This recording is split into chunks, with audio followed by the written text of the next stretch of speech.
Welcome back, everyone, to the deep dive. Today, we're going to be looking at personal growth and self-improvement. Finding those little ways to, make life a little better. A little bit more intentional, and this is really like a cheat sheet, I think, for those of us who want to extract the best advice From a lot of without articles. having to do all the work ourselves. Yeah, it's like having your own little research assistant. Exactly. And one of the articles that really caught my eye this week was 8 Unusual Strategies for Turning Stress into Your Superpower. Even the title kind of grabbed me. One of the things they suggest is that even boredom can be a tool for managing stress. Yeah, I mean, it's this idea that if we can sort of intentionally embrace boredom, that allows our nervous system to reset and actually kind of builds resilience against stress. It's funny because it's so counterintuitive, right? We live in a world So where much we're stimulus. so overstimulated and our brains really never get a break. That's so true. I mean, I find myself constantly checking my phone, even when I'm bored. Like I'm afraid to just be, Be quiet with yourself. yeah, just quiet with my own thoughts. And that constant stimulation leads to chronic stress. So the article argues that by intentionally creating those pockets of boredom, we can actually train our brains to be more comfortable with stillness, which will ultimately help us manage stress more effectively. So it's almost like building a mental muscle for dealing with stress by practicing boredom. Exactly. It's like any other skill. The more you practice, the better you become. Okay, I'm adding intentional boredom to my to-do list for sure. Another one that I thought was really interesting was 3503, habit stacking to make routines that stick. And this whole idea of stacking new habits onto existing ones just seems like a really clever way to make positive changes that actually last. Yeah, because it takes advantage of the way our brains are wired already. So by linking a new behavior to an established routine, you're making it easier for your brain to adopt that behavior, and it becomes almost automatic. So instead of like overhauling your entire routine, you can kind of just add in these small manageable changes to things you're already doing. Precisely. So, if you always brush your teeth in the morning, maybe you start doing a 5-minute meditation right after. You're already in the bathroom. You're already in a habit of brushing your teeth. So you're just adding a new element to an existing routine. That's a really good one. I like that a lot. It just seems less daunting than trying to create a whole new routine from scratch. And this also seemed really relevant to the article about ADHD in women. You know how they talk about the benefits of structured routines for managing those symptoms? Absolutely, because routines provide a sense of predictability and order, which can be very grounding for people with ADHD who often, struggle with things like executive function and impulsivity. So listeners, if you're listening, think about one tiny habit you'd like to add into your life. And then think about an existing routine you could stack it onto. Maybe it's doing 10 squats while your coffee brews or listening to a podcast while you're commuting to work. The key is to just start small and be consistent. And over time, those small changes can make a big difference. Small changes, big impact. I like that. Okay, let's shift gears a little bit and talk about something I think we all struggle with, and that is comparison. The article 3502, How to Stop Comparing Yourself to Others. A helpful guide goes really deep into this trap I think we all fall into. It's so insidious, especially in today's world with social media. We're constantly bombarded with images and stories of other people's seemingly perfect lives, and it just makes us feel inadequate and envious. It's so easy to get caught up in that, especially when you're scrolling through Instagram and it seems like everyone's on vacation or achieving all these amazing things. And you think, wait, am I doing enough? Exactly. So the article emphasizes that gratitude can be a powerful antidote to comparison, because when we focus on appreciating what we have, we're less likely to covet what others have. It makes perfect sense, but how do we actually do that? It's one thing to say be more grateful, but how do we cultivate gratitude when we're surrounded by all these messages that tell us we need more and more and more? Well, the article suggests a really simple but effective practice, which is to take a few minutes each day to write down 3 things you're grateful for. They can be big or small, simple or profound. But that act of consciously acknowledging the good things in your life can really shift your perspective and make you less susceptible to that comparison trap. I love that, a gratitude journal. I might have to try that one. It's interesting to think about this in relation to the article, Why You're Richer Than John D. Rockefeller, The Reality of Relative Poverty. Right. That article highlights how even those considered poor by today's standards often have access to things that were unimaginable luxuries just a century ago. Think about it. Indoor plumbing, electricity, readily available food. These were all privileges reserved for the extremely wealthy in Rockefeller's time. It's a good reminder that our perception of wealth and poverty is so relative. We might feel poor compared to someone with a mansion and a yacht, but compared to people living 100 years ago, most of us are living incredibly privileged lives. So what about you? What are you feeling grateful for right now? Just take a second to think about it. Well, I'm grateful for this conversation and for the opportunity to dive into these ideas with you and our listeners. Oh, that's lovely. I second that. I'm also grateful for coffee. It's one of life's simple pleasures. Okay, let's keep this momentum going. We've tackled stress habits and comparison. Now let's talk about something I think is really essential for achieving pretty much anything, and that is focus. The article Tips to Maintain Your Focus, Concentration, and Discipline really resonated with me. It just feels like a constant battle against distractions these days. Oh, absolutely. Our attention is being pulled in a million different directions all the time. It's harder than ever to stay focused and get things done. Yeah, I feel that my phone is like this black hole for my attention span notifications, emails, social media. It's never ending. The article offers a bunch of different strategies for combating distractions and improving focus. One that's really simple but effective is the Pomodoro technique. Have you heard of that? It involves setting a timer for 25 minutes and working on a single task without interruption until the timer goes off. Then you take a 5-minute break and repeat the cycle. Yeah, I have heard of that. It seems like a good way to kind of break down those large tasks into manageable chunks so you don't get overwhelmed. Exactly. It's about working with your brain's natural rhythms instead of against them. And speaking of working smarter, not harder, I thought Tim Ferriss offered a great analogy, and for less anxiety and more life, treat your to-do list like a diner menu. Instead of overwhelming ourselves with this massive, never-ending to-do list, he suggests we should approach it like a diner menu and choose a few key dishes or tasks to focus on each day. I love that analogy because it's so true. We wouldn't try to order everything on the menu at once, so why do we try to cram everything into our day?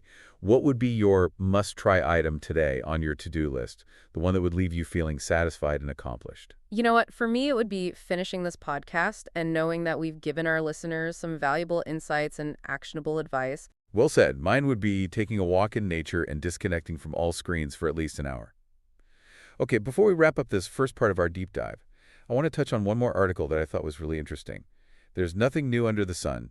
Can creatives truly achieve originality? It tackles this whole pressure to be original, especially for those of us in creative fields.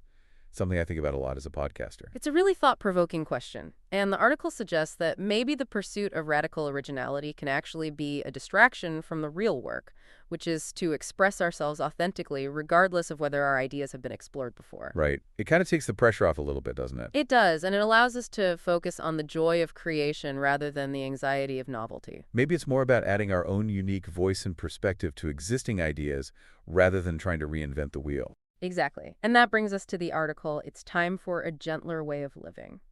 Maybe a gentler approach to creativity and to life in general is about embracing imperfection, slowing down, and finding joy in the process rather than constantly striving for something new and better. What would a gentler approach to your creative work look like? I think for me, it would mean being more present in the moment, enjoying the process of creating this podcast, not getting too caught up in the numbers or the need to be the best. It would mean prioritizing my well-being and allowing myself to rest and recharge when I need to. What about you? What does a gentler approach look like in your life? Think about that as we move into part 2 of our deep dive. Yeah, a gentler approach to life. I like that a lot. It sounds pretty good in our, fast-paced world. Maybe it's about shifting our focus from achievement to, appreciation, from striving to savoring. I love that. Just being kind to ourselves and recognizing that we don't have to be constantly pushing improving ourselves. Yeah, and this idea of embracing transformative experiences, even those with uncertain outcomes, that really resonated with me. You're talking about the L.A. Poll interview, right? The one where she talks about becoming a vampire as an example of an epistemically transformative experience. It's definitely a unique way to think about it. Yeah, she argues that some experiences change us so profoundly that we can't truly know what they'll be like until we have them. It's like stepping through a doorway into a completely different reality. And we can't always predict how those experiences will change us. For better or worse, it's about accepting that uncertainty and being open to the unknown. It's a cool concept, and it applies to so many things in life, from personal relationships to career choices.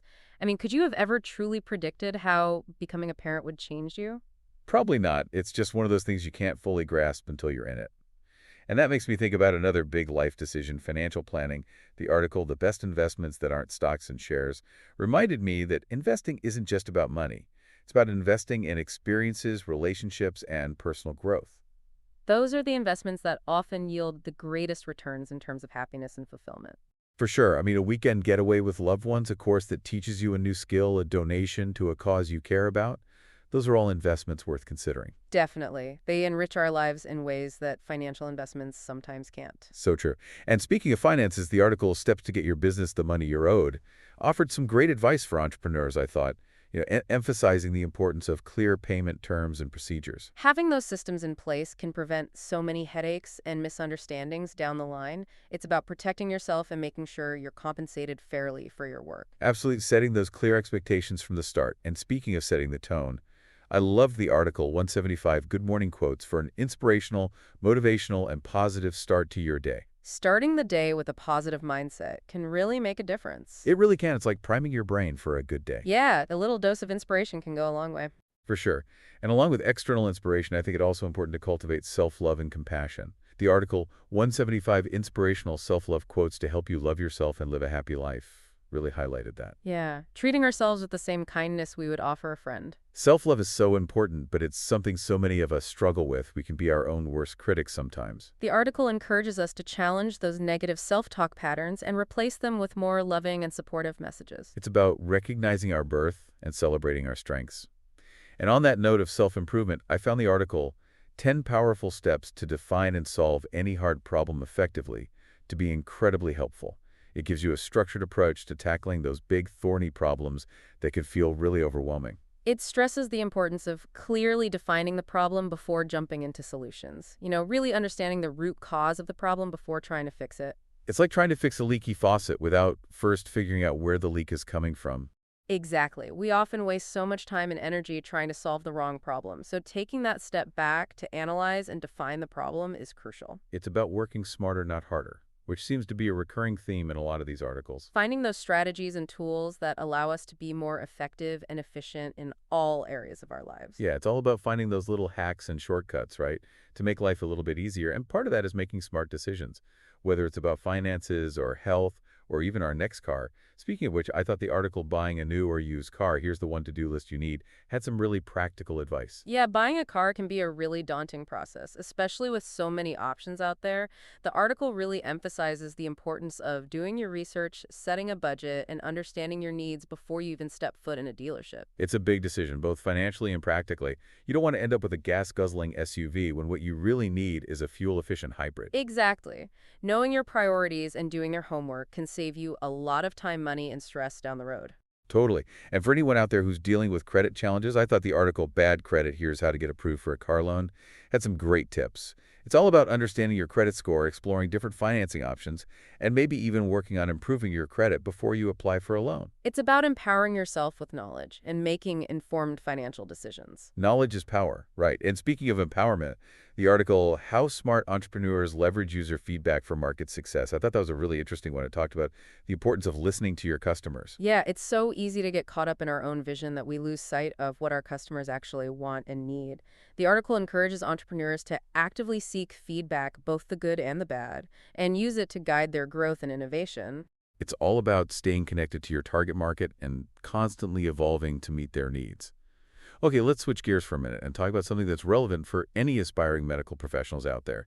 The article Understanding the USMLE Step 1 Exam Format and Scoring, that was a pretty comprehensive overview of this super important exam. Yeah, it's definitely a high-stakes exam that plays a huge role in a medical student's journey. The article does a great job of breaking down the format, content, and scoring system and offers some valuable tips for preparing for the exam and doing well.